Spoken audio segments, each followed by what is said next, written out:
For your first line, you're going to do the measurements of the top of your shoulder to your waistline, and that's going to be top to bottom. That's going to be the length of your pattern.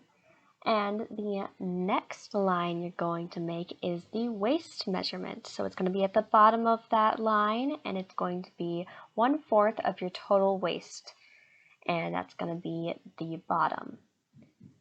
Next, what you're going to do is you are going to measure down from the top of your first line and mark the total amount of your shoulder to bust point.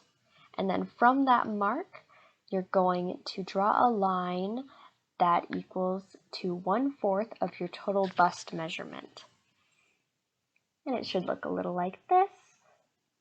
And then you're going to connect those two lines that you've made with a diagonal line.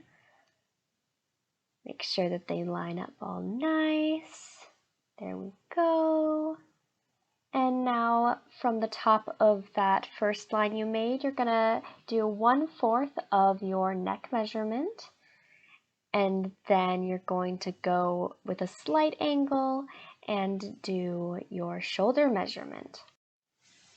Now the shoulder measurement doesn't have to be precise in its angle, just make sure it's slightly angled. And from the very end of that measurement to the end of your bust point line, you're going to draw a slight curve.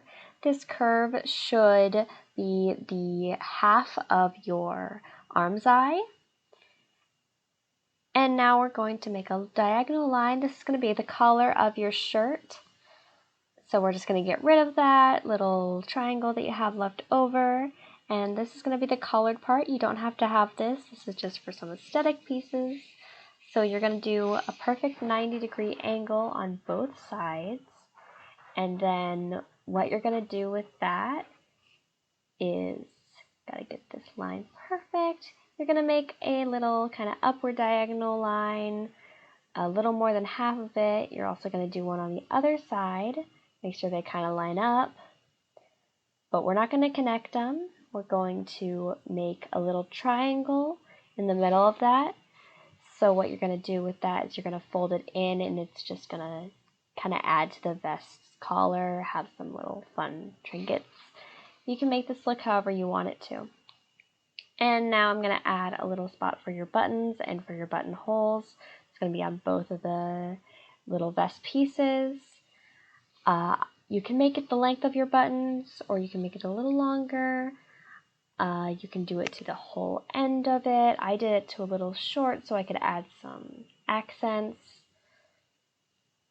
So I do one with only 4 buttons, so that's kind of why it's so small.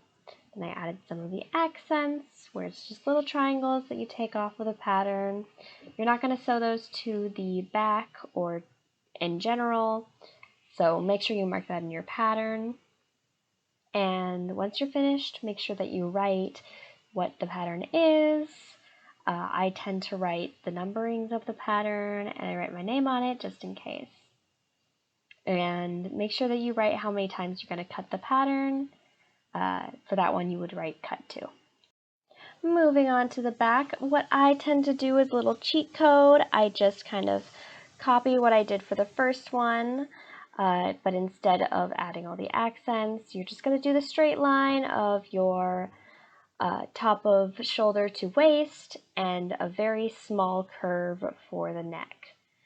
And that's pretty much all you got to do for the back. It's pretty simple.